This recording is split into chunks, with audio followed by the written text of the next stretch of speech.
And now, Chapter 11, Meeting of Lord Kṛṣṇa with Sudāmā Brāhmaṇa.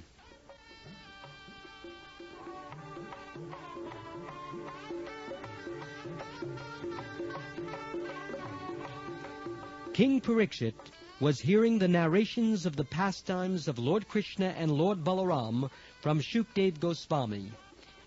These pastimes are all transcendently pleasurable to hear, and Maharaj Parikshit addressed Shukdev Goswami as follows.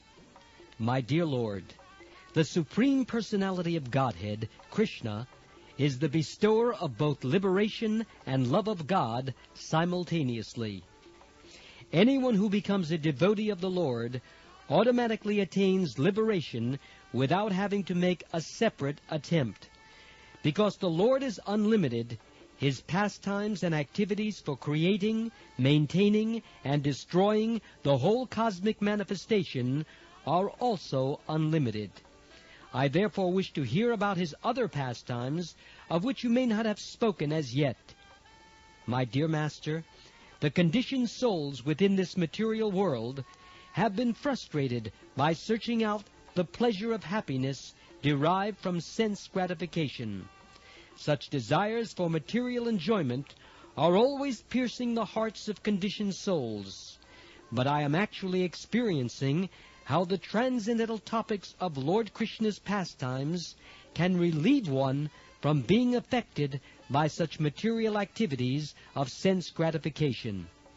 I think that no intelligent person can reject this method of hearing the transcendental pastimes of the Lord again and again. Simply by hearing, one can remain always steeped in transcendental pleasure. Thus one will not be attracted by material sense gratification.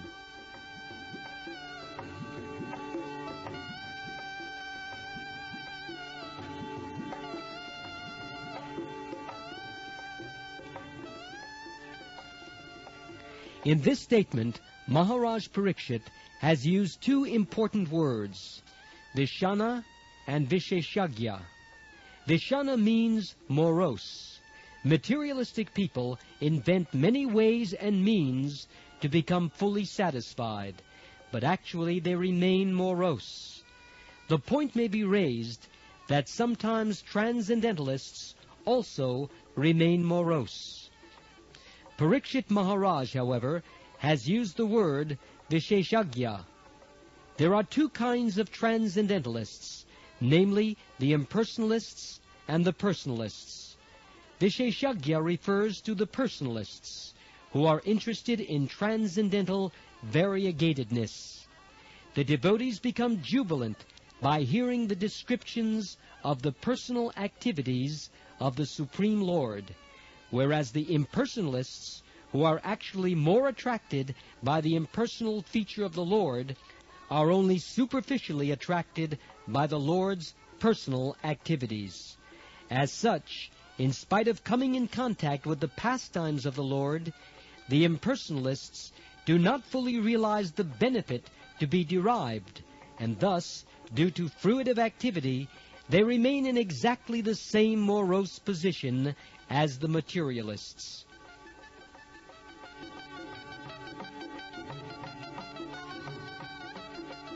King Parikshit continued, the ability to talk can be perfected only by describing the transcendental qualities of the Lord. The ability to work with one's hands can be successful only when one engages himself in the service of the Lord with those hands. Similarly, one's mind can be peaceful only when one simply thinks of Krishna in full Krishna consciousness. This does not mean that one has to be very thoughtful. One simply has to understand that Krishna, the absolute truth, is all-pervasive by His localized aspect as Paramatma. If only one can think that Krishna, as Paramatma, is everywhere, even within the atom, then one can perfect the thinking, feeling, and willing functions of his mind. The perfect devotee does not see the material world as it appears to material eyes, for he sees everywhere the presence of his worshipable Lord in his Paramatma feature.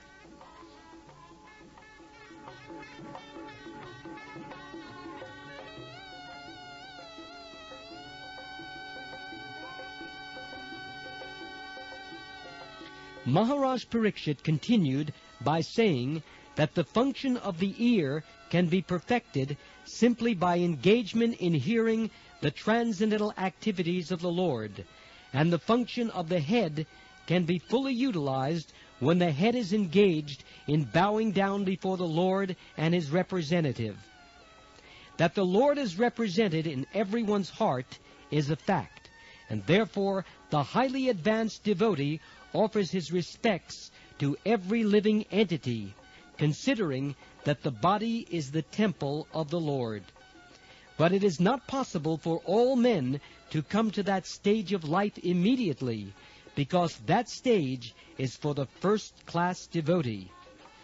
The second-class devotee can consider the Vaishnavas, or the devotees of the Lord, to be representatives of Krishna, and the devotee who is just beginning, the neophyte or third-class devotee, can bow his head before the deity in the temple and before the spiritual master, who is the direct manifestation of the Supreme Personality of Godhead. Therefore, in the neophyte stage, in the intermediate stage, or in the fully advanced perfected stage, one can make the function of the head perfect by bowing down before the Lord or his representative.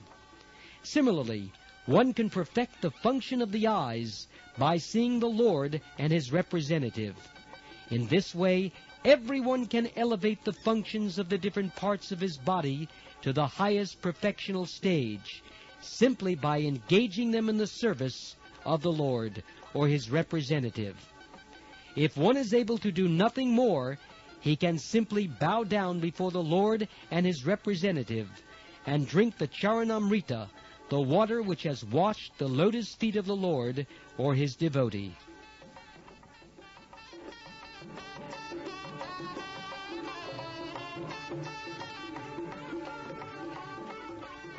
On hearing these statements of Maharaj Parikshit, Shukdev Goswami was overwhelmed with devotional ecstasy because of King Parikshit's advanced understanding of the Vaishnava philosophy. Shukdev Goswami was already engaged in describing the activities of the Lord, and when asked by Maharaj Parikshit to describe them further, he continued with great pleasure to narrate Srimad Bhagavatam.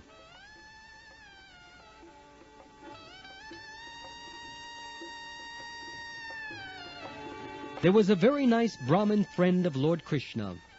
As a perfect Brahmin, he was very elevated in transcendental knowledge, and because of his advanced knowledge, he was not at all attached to material enjoyment. Therefore, he was very peaceful and had achieved supreme control over his senses. This means that the Brahmin was a perfect devotee, because unless one is a perfect devotee, he cannot achieve the highest standard of knowledge. It is stated in the Bhagavad Gita that a person who has come to the perfection of knowledge surrenders unto the Supreme Personality of Godhead. In other words, any person who has surrendered his life for the service of the Supreme Personality of Godhead has come to the point of perfect knowledge. The result of perfect knowledge is that one becomes detached from the materialistic way of life. This detachment means complete control of the senses, which are always attracted by material enjoyment. The senses of the devotee become purified, and in that stage, the senses are engaged in the service of the Lord. That is the complete field of devotional service.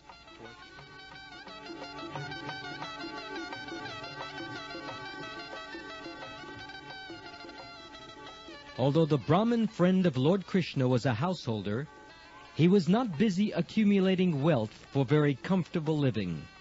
Therefore, he was satisfied by the income which automatically came to him according to his destiny. This is a sign of perfect knowledge. A man in perfect knowledge knows that one cannot be happier than he is destined to be. In this material world, everyone is destined to suffer a certain amount of distress and enjoy a certain amount of happiness. The amount of happiness and distress is already predestined for every living entity. No one can increase or decrease the happiness of the materialistic way of life. The Brahmin therefore did not exert himself for more material happiness. Instead, he used his time for advancement of Krishna consciousness. Externally, he appeared very poor because he had no rich dress and could not provide a rich dress for his wife. Because their material condition was not very opulent, they were not even eating sufficiently, and thus both he and his wife appeared very thin.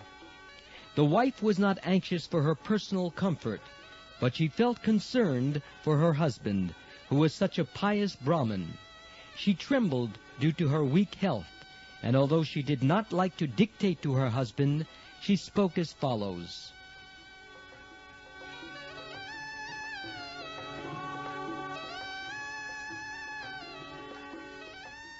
My dear Lord, I know that Lord Kṛṣṇa, the husband of the goddess of fortune, is your personal friend. You are also a devotee of Lord Kṛṣṇa, and he is always ready to help his devotee. Even if you think that you are not rendering any devotional service to the Lord, still you are surrendered to him, and the Lord is the protector of the surrendered soul. Moreover, I know that Lord Kṛṣṇa is the ideal personality of Vedic culture. He is always in favor of Brahminical culture, and is very kind to the qualified Brahmins.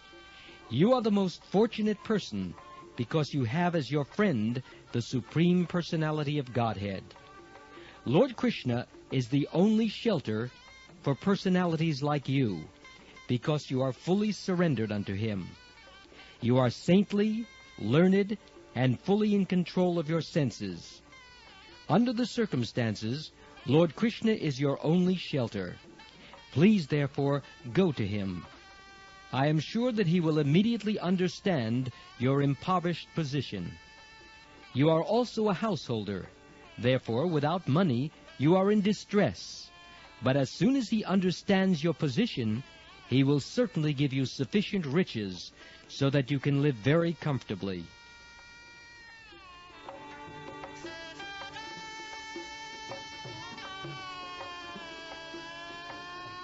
Lord Kṛṣṇa is now the king of the Bhoj, Vrishni, and Andak dynasties, and I have heard that he never leaves his capital city, Dwarka. He is living there without outside engagements. He is so kind and liberal that he immediately gives everything, even his personal self, to any person who surrenders unto him.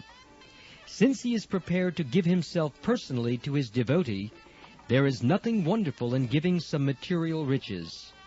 Of course, he does not give much material wealth to his devotee, if the devotee is not very fixed.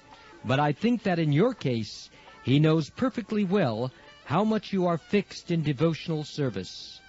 Therefore, he will not hesitate to award you some material benefit for the bare necessities of life.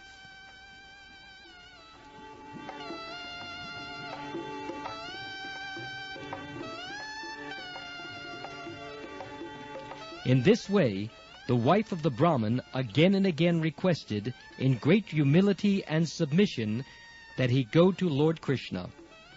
The Brahmin thought that there was no need to ask any material benefit from Lord Sri Krishna, but he was induced by the repeated requests of his wife.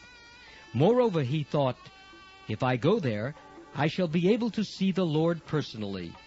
That will be a great opportunity, even if I don't ask any material benefit from him. When he had decided to go to Krishna, he asked his wife if she had anything in the home that he could offer to Krishna, because he must take some presentation for his friend. The wife immediately collected 4 palmfuls of chipped rice from her neighboring friends, and tied it in a small cloth like a handkerchief, and gave it to her husband to present to Krishna. Without waiting any longer, the Brahmin took the presentation and proceeded toward Dwarka to see his lord. He was absorbed in the thought of how he could be able to see Lord Kṛṣṇa. He had no thought within his heart other than Krishna.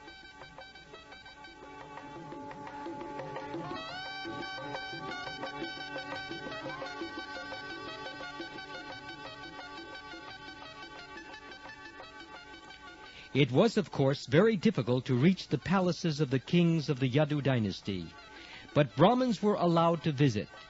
When the Brahmin friend of Lord Kṛṣṇa went there, he, along with other Brahmins, had to pass through 3 military encampments. In each camp there were very big gates, and he also had to pass through them. After the gates and the camps, there were 16,000 big palaces, the residential quarters of the 16,000 queens of Lord Kṛṣṇa. The Brahmin entered one palace, which was very gorgeously decorated. When he entered this beautiful palace, he felt that he was swimming in the ocean of transcendental pleasure. He felt himself constantly diving and surfacing in that transcendental ocean.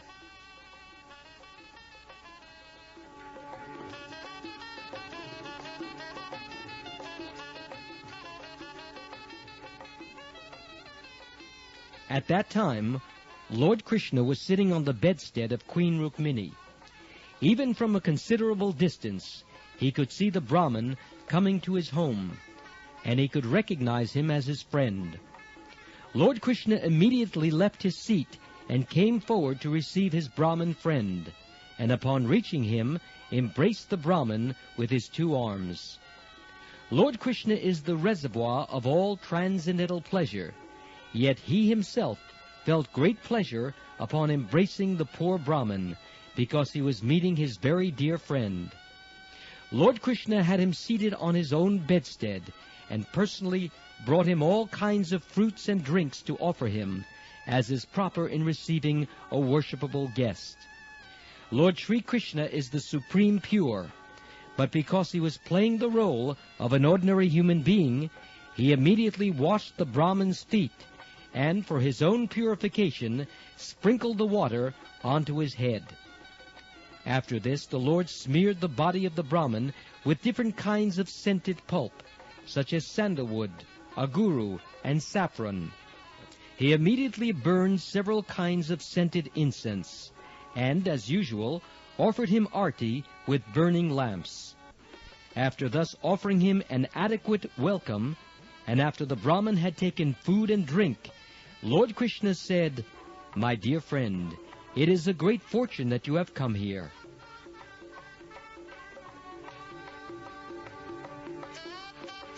The Brahmin, being very poor, was not dressed nicely. His clothing was torn and dirty, and his body was very lean and thin. He appeared not very clean, and because of his weak body, his bones were distinctly visible. The goddess of fortune, Rukmini Devi, personally began to fan him with the chamra fan, but the other women in the palace were astonished at Lord Kṛṣṇa's behavior in receiving the Brahmin in that way. They were surprised to see how eager Lord Kṛṣṇa was to welcome this particular Brahmin. They wondered how Lord Kṛṣṇa could personally receive a Brahmin who was poor, not very neat and clean, and poorly dressed. But at the same time, they could realize that the Brahmin was not an ordinary living being. They knew that he must have performed great pious activities. Otherwise, why was Lord Kṛṣṇa, the husband of the goddess of fortune, taking so much care of him? They were still more surprised to see that the Brahmin was seated on the bedstead of Lord Kṛṣṇa. They were especially surprised to see that Lord Kṛṣṇa had embraced him exactly as he embraced his elder brother Balaramji, because Lord Kṛṣṇa used to embrace only Rukmini or Balaram and no one else.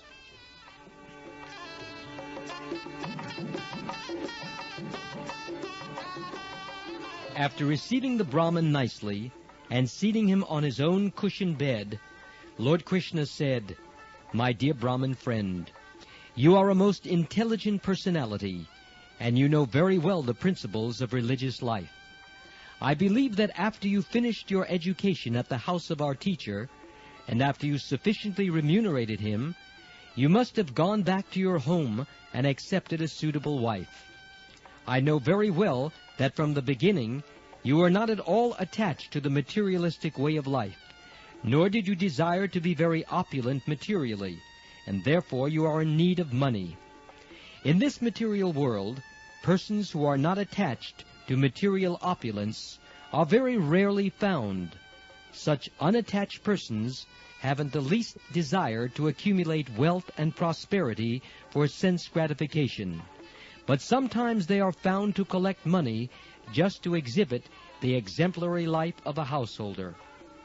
They show how, by proper distribution of wealth, one can become an ideal householder, and at the same time a great devotee.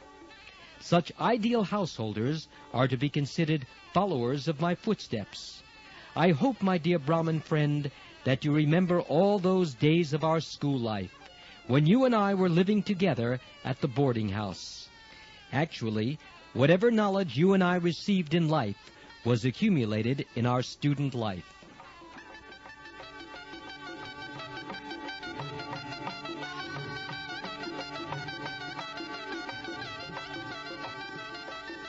If a man is sufficiently educated in student life under the guidance of a proper teacher, his life becomes successful in the future.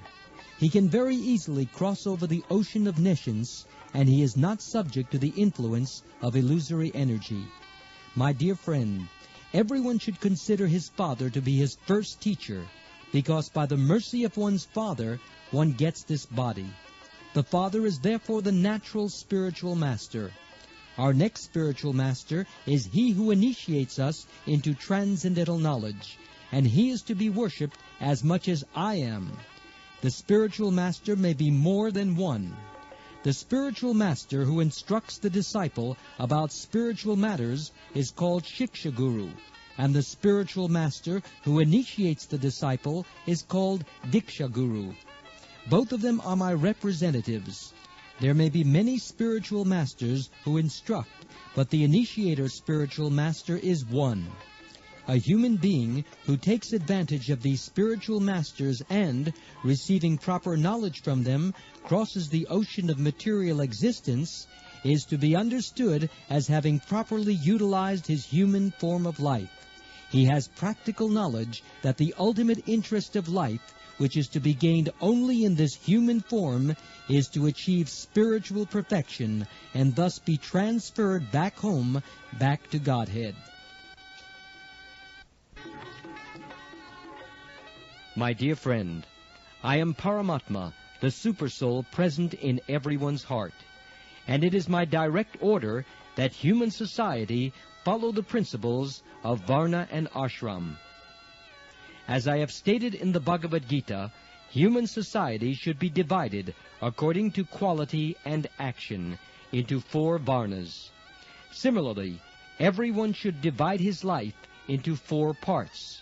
One should utilize the first part of life in becoming a bona fide student, receiving adequate knowledge, and keeping oneself in the vow of brahmacharya, so that one may completely devote his life for the service of the spiritual master without indulging in sense gratification. A brahmachari is meant to lead a life of austerities and penance. The householder is meant to live a regulated life of sense gratification. But no one should remain a householder for the 3rd stage of life. In that stage, one has to return to the austerities and penances formerly practiced in brahmachari life, and thus relieve himself of the attachment to household life. After being relieved of his attachments to the materialistic way of life, one may accept the order of sannyas.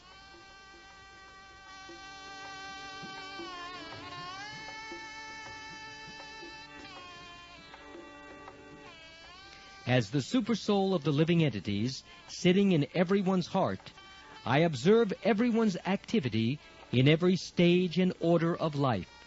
Regardless of which stage one is in, when I see that one is engaged seriously and sincerely in discharging the duties ordered by the spiritual master, and is thus dedicating his life to the service of the spiritual master, that person becomes most dear to me.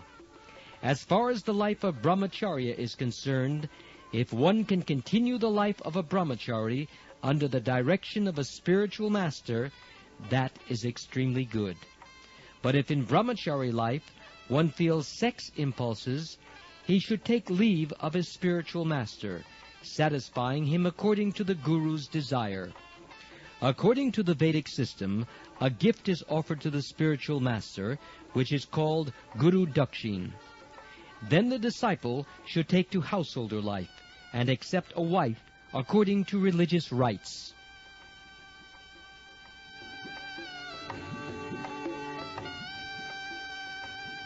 These instructions given by Lord Kṛṣṇa while talking with his friend, the learned Brahmin, are very good for the guidance of human society. A system of human civilization that does not promote varna and ashram is nothing but a polished animal society. Indulgence in sex life by a man or woman living single is never acceptable in human society. A man should strictly follow the principles of brahmachari life, or with the permission of the spiritual master should get married. Single life with illicit sex is animal life, for the animals have no such institution as marriage. Modern society does not aim at fulfilling the mission of human life, which is to go back home, back to Godhead. To fulfill this mission, the system of varna and ashram must be followed. When the system is followed rigidly and consciously, it fulfills the mission, but when followed indirectly, without the guidance of superior order, it simply creates a disturbing condition in human society, and there is no peace and prosperity.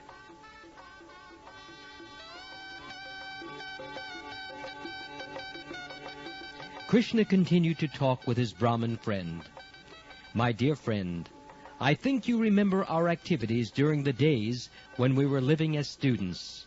You may remember that once we went to collect fuel from the forest on the order of the Guru's wife.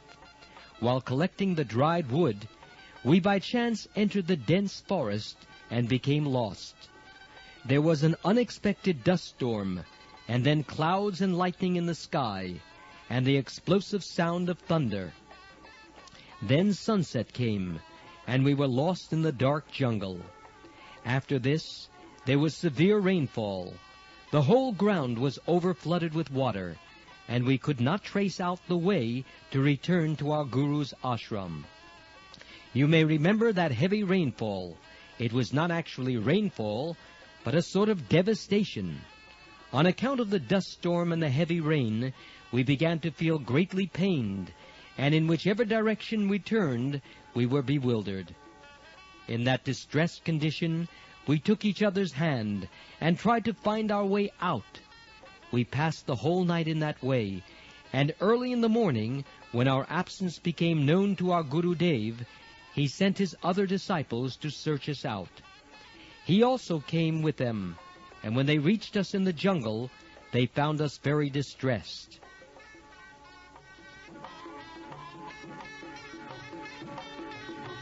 With great compassion, our Guru Dev said, "My dear boys, it is very wonderful that you have suffered so much trouble for me. Everyone likes to take care of his body as the first consideration, but you are so good and faithful to your Guru that without caring for bodily comforts, you have taken so much trouble for me. I am also glad to see that bona fide students like you will undergo any kind of trouble for the satisfaction of the spiritual master. That is the way for a bona fide disciple to become free from his debt to the spiritual master. It is the duty of the disciple to dedicate his life to the service of the spiritual master. My dear best of the twice-born, I am greatly pleased by your acts, and I bless you. May all your desires and ambitions be fulfilled. May the understanding of the Vedas, which you have learned from me, always continue to remain within your memory, so that at every moment you can remember the teachings of the Vedas and quote their instructions without difficulty. Thus you will never be disappointed in this life or in the next.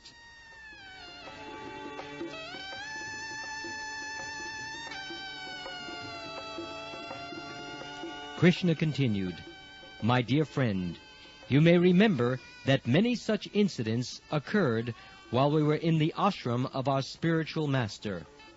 Both of us can realize that without the blessings of the spiritual master, no one can be happy. By the mercy of the spiritual master and by his blessings, one can achieve peace and prosperity and be able to fulfill the mission of human life." On hearing this, the learned Brahmin replied, "My dear Krishna, you are the Supreme Lord and the Supreme Spiritual Master of everyone. And since I was fortunate enough to live with you in the house of our Guru, I think I have nothing more to do in the matter of prescribed Vedic duties. My dear Lord, the Vedic hymns, ritualistic ceremonies, religious activities, and all other necessities for the perfection of human life, including economic development, sense gratification, and liberation, are all derived from one source, your Supreme Personality. All the different processes of life are ultimately meant for understanding your personality. In other words, they are the different parts of your transcendental form, and yet you played the role of a student and lived with us in the house of the Guru. This means that you adopted all these pastimes for your pleasure only. Otherwise, there was no need for your playing the role of a human being." Thus ends the Bhaktivedanta purport of the 3rd volume, 11th chapter of Krishna, Meeting of Lord Kṛṣṇa with Sudāmā Brāhmaṇa.